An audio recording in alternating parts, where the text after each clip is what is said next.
Selamat pagi Bapak Ibu Saudara yang dikasihi Tuhan. Berjumpa lagi di dalam acara ibadah pagi yang keempat bulan Mei 2020. Kita akan berdoa bersama-sama, kita akan satukan hati, kita akan menyembah Tuhan dan memuji Tuhan. Mari kita berdoa sama-sama.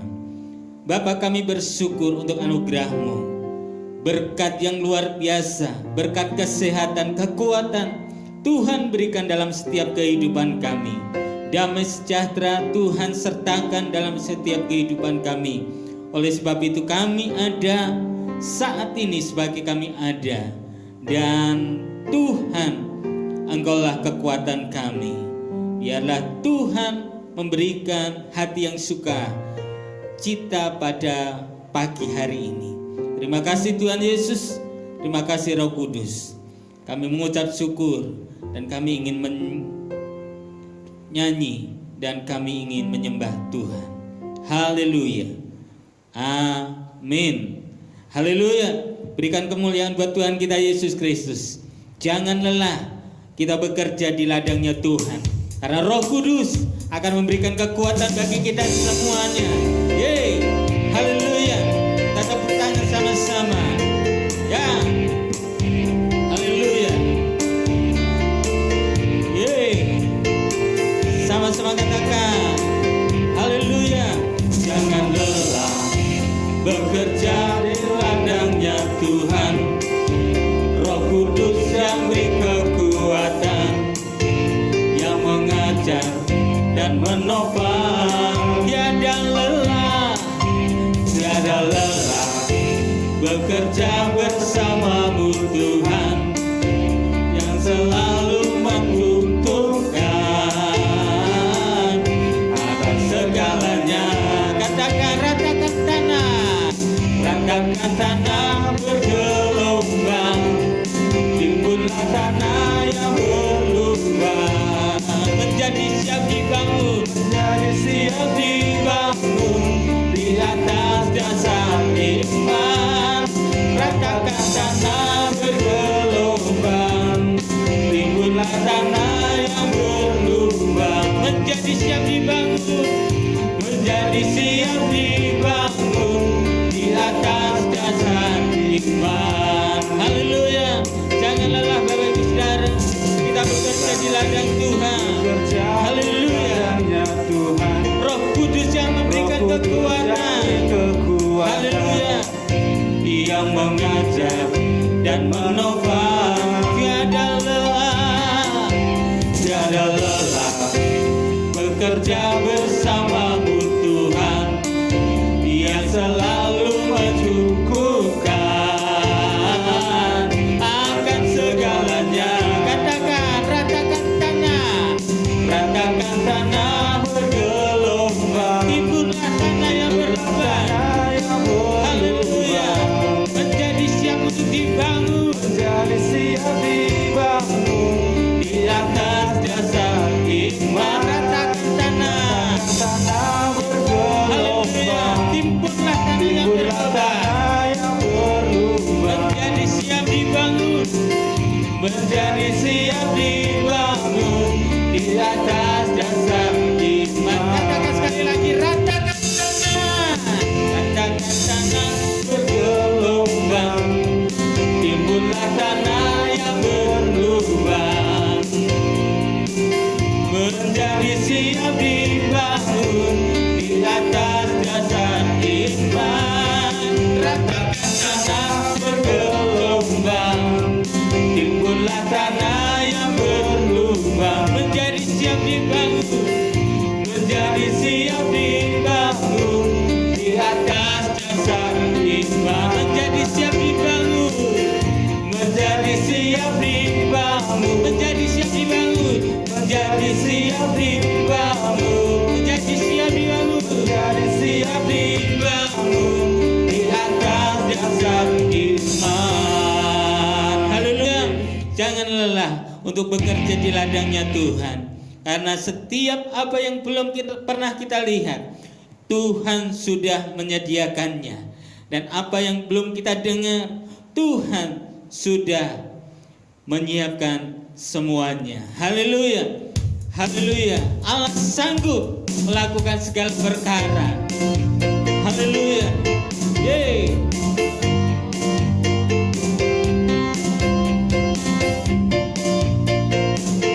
Tuhan Yesus ajaib. Apa yang tak pernah dilihat mata, yang tak pernah didengar telinga, yang tak pernah timbul di dalam hati, semua disediakan bagi yang mengasihi Dia. Apa yang tak pernah dilihat mata, yang tak pernah didengar telinga, yang tak pernah timbul di dalam hati, semua disediakan bagi yang mengasihi Dia. Katakan Allah sanggup melakukan segala perkara, dulu, sekarang, dan selamanya. Kuasanya tidak berubah. Allah sanggup melakukan segala yang tak, dulu, sekarang, dan selamanya. Kuasanya tak berubah. Haleluya. Apa yang tak pernah dilihat oleh mata, apa yang tak pernah timbul dalam hati, dan apa yang tak pernah didengar oleh telinga, Tuhan sudah siapkan semuanya. Haleluya. Di dalam hati, semua disediakan bagi yang mengasihi Dia. Katakan Allah sanggup melakukan segala perkara, dulu, sekarang, dan selamanya. Kasih-Nya tidak berubah.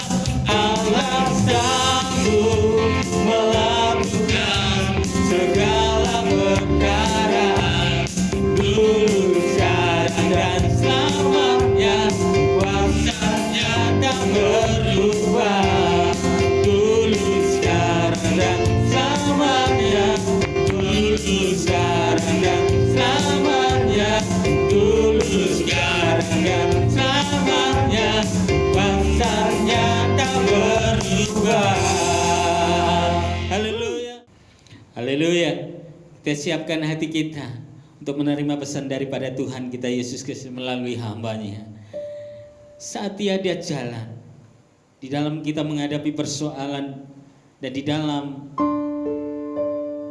pahitnya kenyataan dalam hidup ini, Tuhan selalu ada bersama-sama dengan kita semuanya.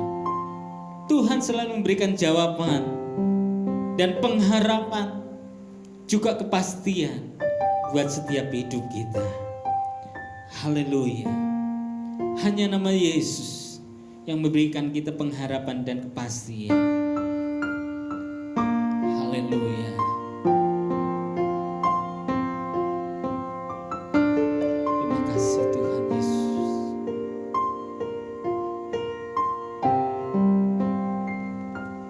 Saat tiada jalan, hadapi persoalan, Yesus ada di sana dan memberiku jawaban.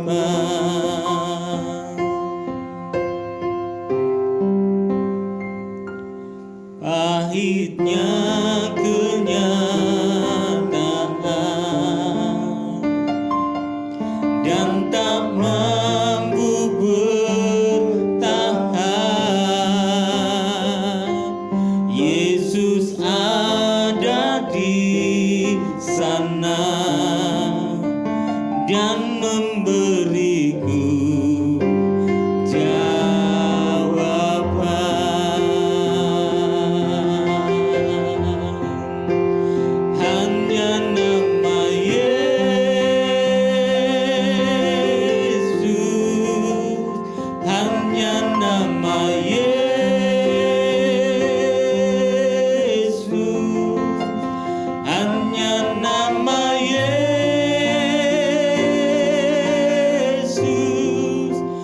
berikan ku pengharapan, hanya nama Yesus,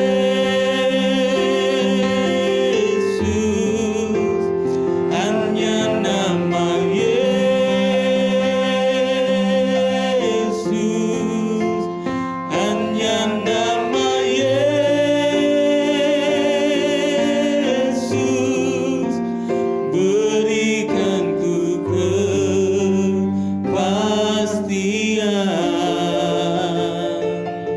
Bapak Ibu Saudara yang dikasihi Tuhan, mari kita naikkan pujian ini sebagai ungkapan doa kita. Tuhan ada di sini. Tuhan ada bersama-sama dengan Bapak Ibu Saudara yang dikasihi Tuhan. Tuhan yang memberikan pengharapan dan Tuhan yang memberikan jawaban. Tuhan memberikan kepastian bagi kita semuanya. Haleluya. Terima kasih Tuhan Yesus. Saat tiada jalan, hadapi persoalan, Yesus ada di sana dan memberiku jawaban. Pahitnya kenyataan, pahitnya kenyataan, dan tak mampu bertahan. Yesus ada di sana dan memberiku jawaban. Katakan, hanya nama Yesus, hanya nama Yesus, hanya nama Yesus,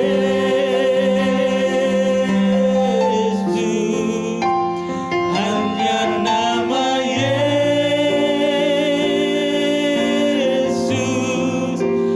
berikan ku pengharapan, hanya nama Yesus. Haleluya. Terima kasih Tuhan, hanya nama Yesus. Haleluya. Terima kasih Tuhan, hanya nama Yesus,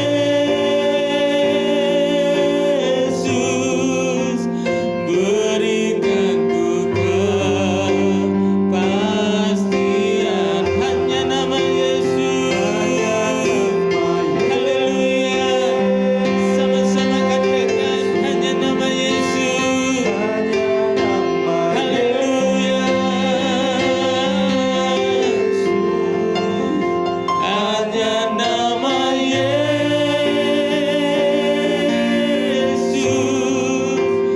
berikan ku pengharapan, hanya nama Yesus. Haleluya. Yes, hanya nama Yesus.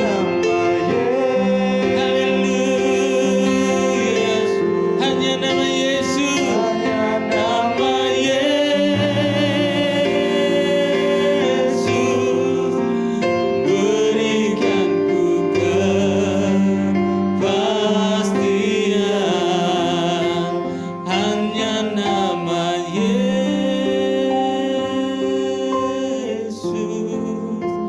berikan ku kepastian.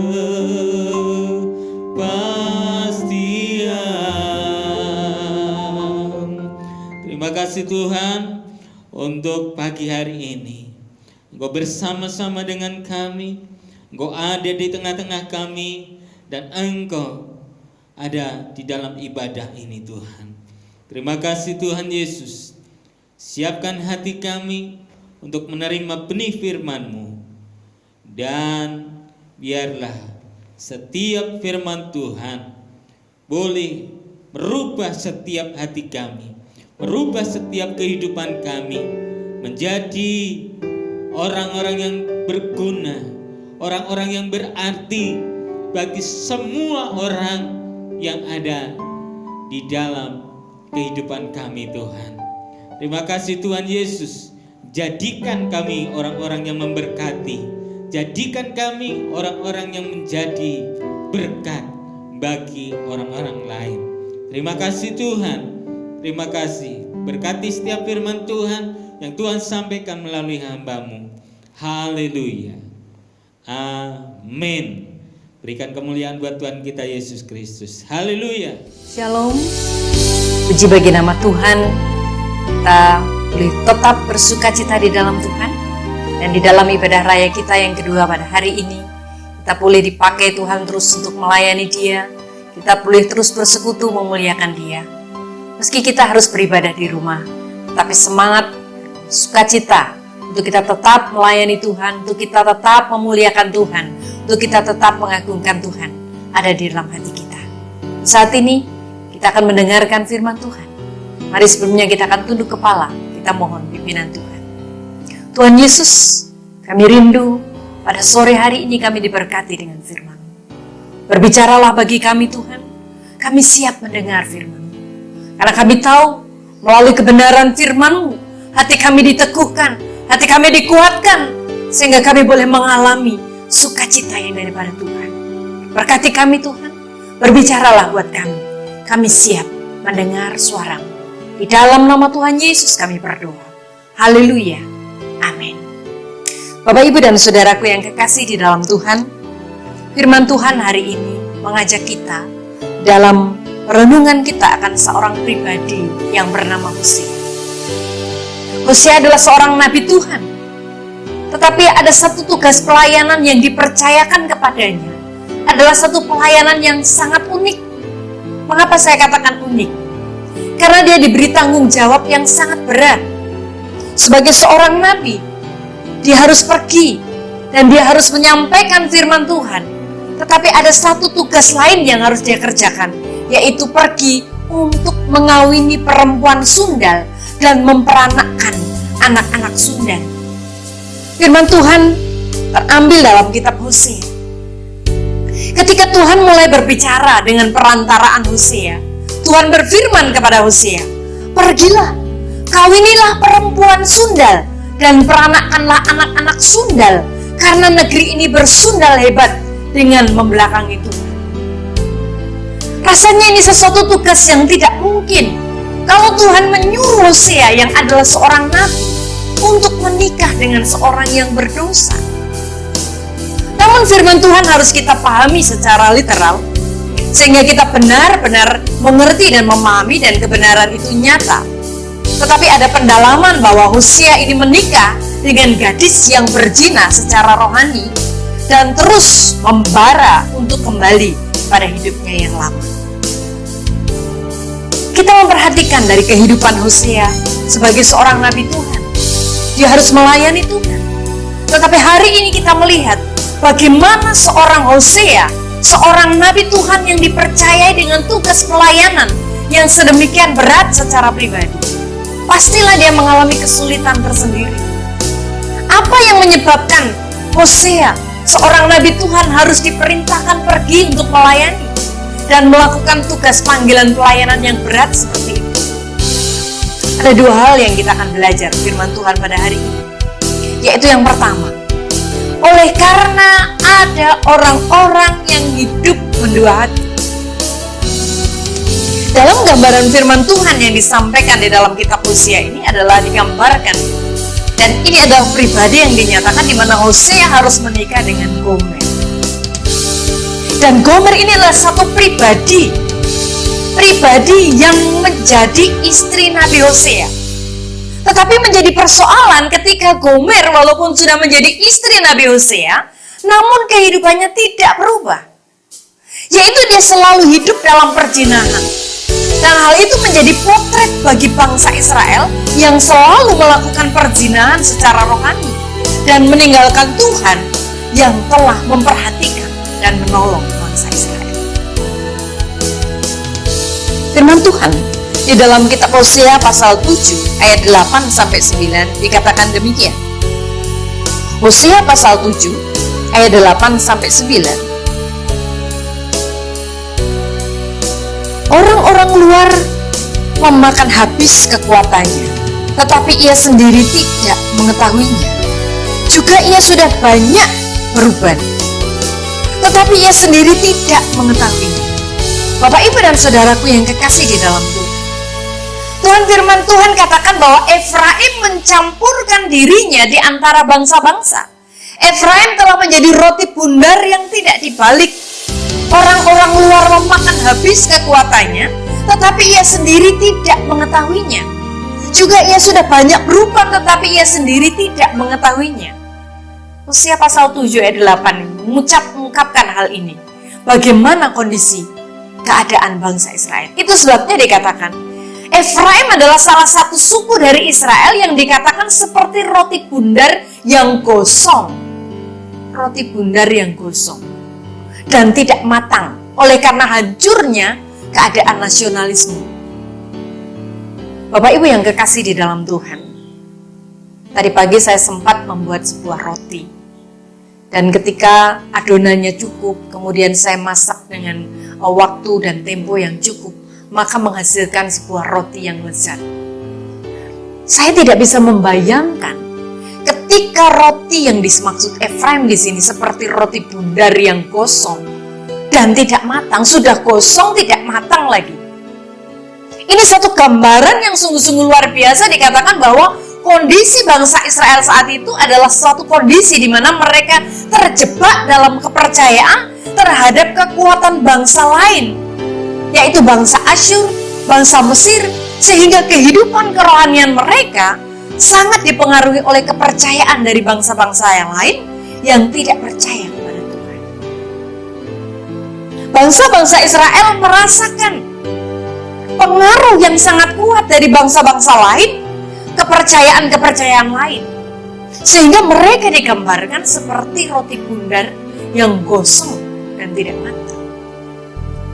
Di dalam kitab Roma dikatakan, Roma pasal 3 ayat 11 sampai ayat yang ke-12, firman Tuhan katakan demikian. Tidak ada seorang pun yang berakal budi, tidak ada seorang pun yang mencari Allah. Semua orang telah menyeleweng, mereka semua tidak berguna, tidak ada yang berbuat baik, seorang pun tidak.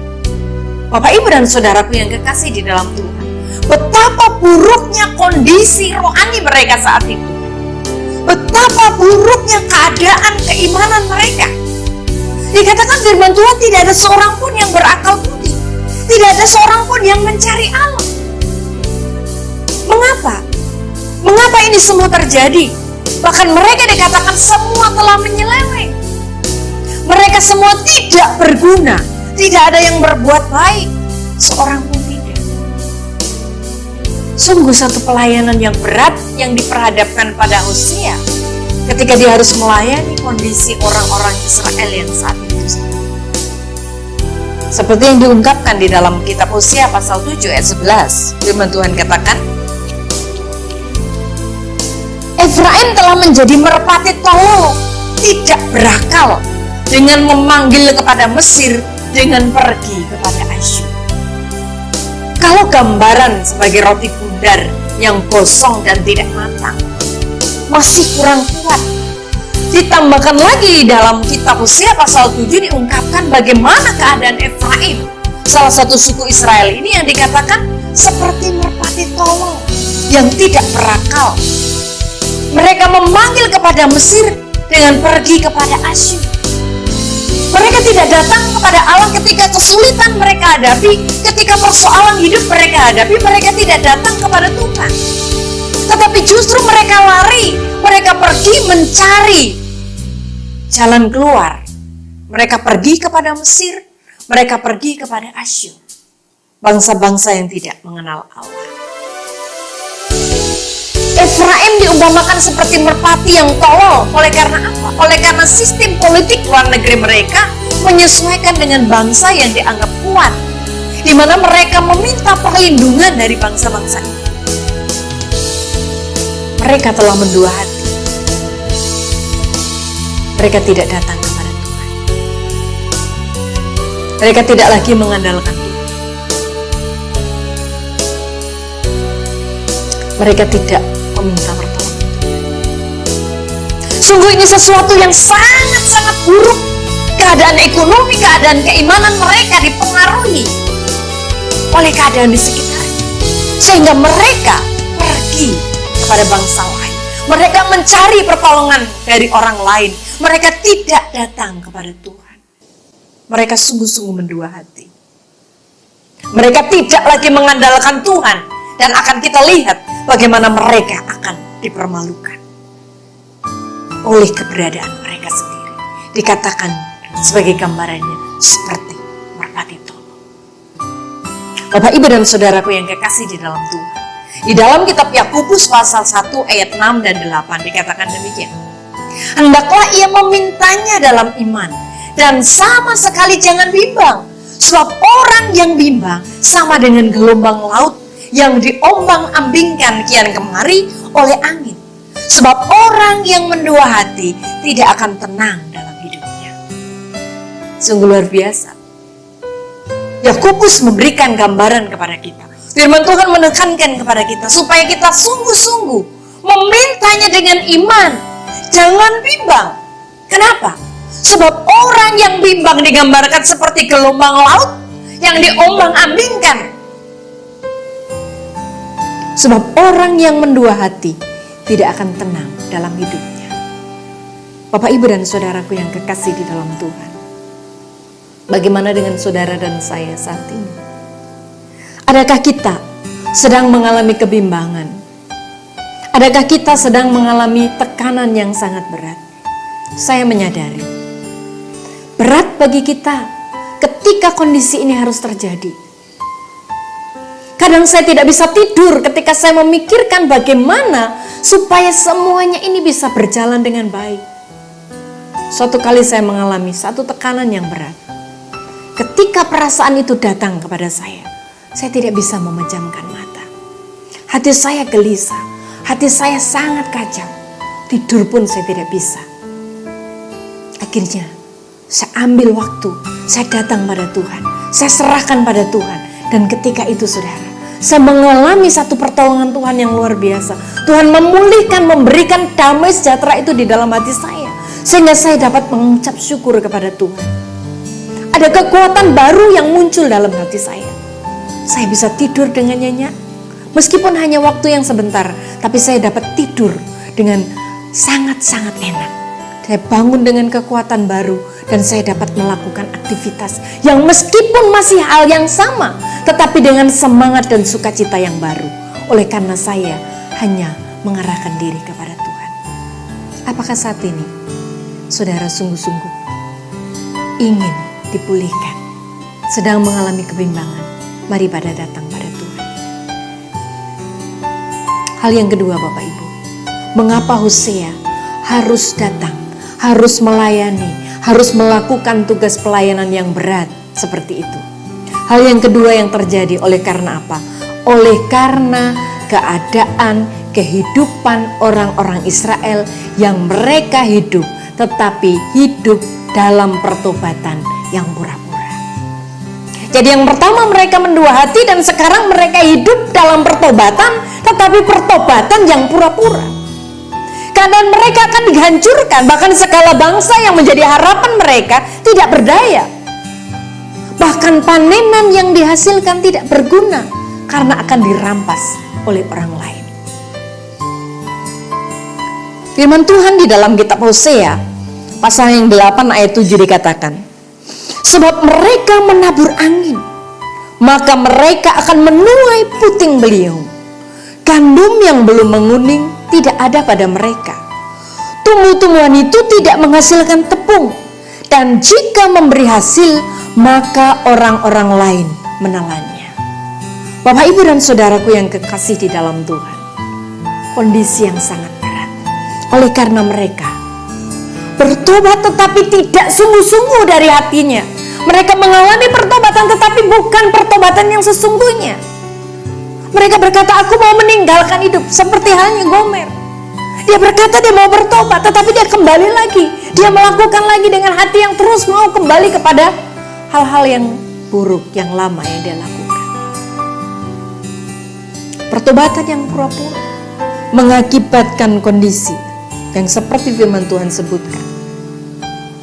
Mereka akan menuai puting beliung. Bapak, Ibu, dan saudaraku yang kekasih di dalam Tuhan, mereka tidak akan menemukan gandum yang memenuhi.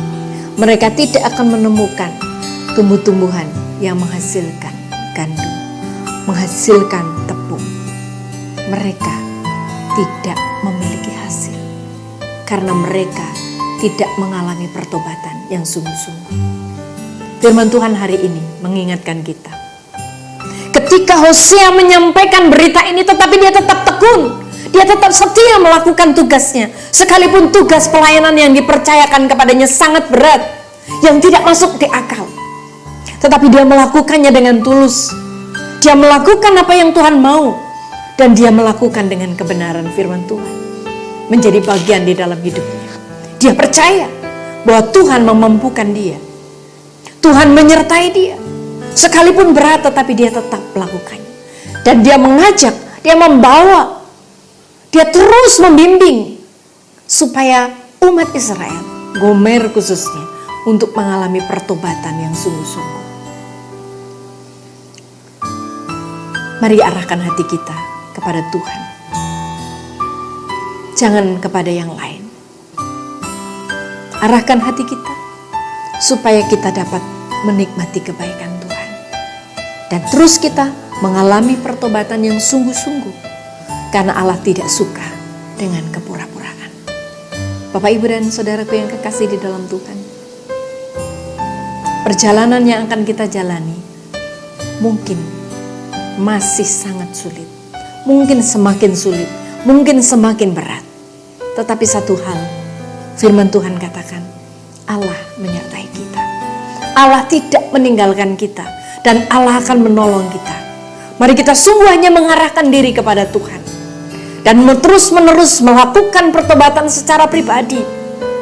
Supaya kita sungguh-sungguh mengalami pemulihan yang daripada Tuhan. Percayalah. Dan yakinlah, Tuhan tidak membiarkan saudara sendirian. Allah menyertai saudara. Dan Allah akan menolong kita untuk tetap setia di dalamnya. Bagaimana dengan saudara hari ini? Mari saudaraku, arahkan hati kita kepada Tuhan. Dan jika kita bertobat, sungguh-sungguh, oleh karena kita sungguh-sungguh mengakui kedaulatan Tuhan. Kita sungguh-sungguh mengakui kebesaran Tuhan. Kita sungguh-sungguh mengakui otoritas Tuhan di dalam kehidupan kita. Pertobatan yang sungguh-sungguh, bukan pertobatan yang basa-basi. Bukan pertobatan yang pura-pura. Bukan pertobatan yang hanya lip sync. Baik di bibir saja, tetapi bukan dari dalam hati. Mari saudaraku, kita sungguh-sungguh datang kepada Tuhan. Dan percayalah, Tuhan memberkati saudara. Tuhan menyertai saudara. Seberat apapun perjalanan hidup saudara, Tuhan ada bersama-sama dengan kita. Tetap kuat di dalam Tuhan. Stay at home. Percayalah, keberadaan kondisi yang ada saat ini pasti akan berakhir. Sukacita surgawi Tuhan sudah berikan buat saudara dan saya. Amin. Mari kita berdoa. Tuhan Yesus, terima kasih. Kalau saat ini kami harus ada di tengah-tengah pelayanan.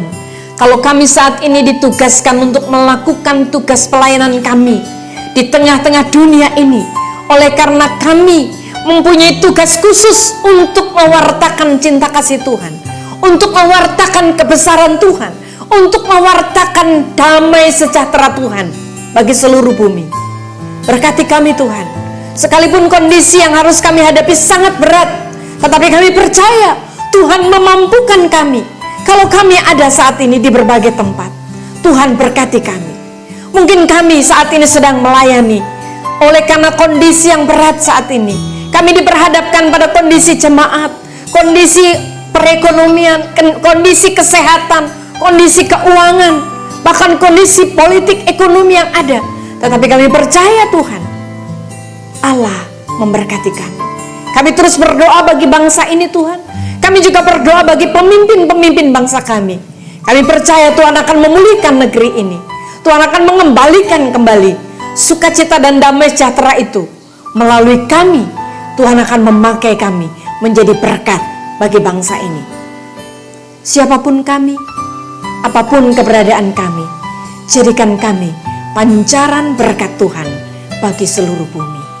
Karena kami tahu Tuhan meletakkan kami, Tuhan menaruh kami di bumi, di waktu saat ini, di kondisi saat ini, di jam, di detik saat ini. Karena Tuhan punya misi khusus bagi kami, yaitu menyampaikan berita sukacita supaya banyak orang yang diberikan damai sejahtera.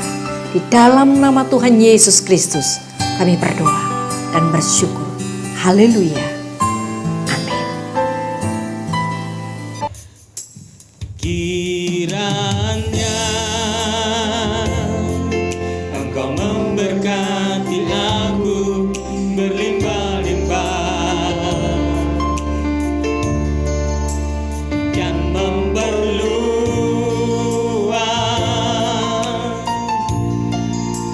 daerahku.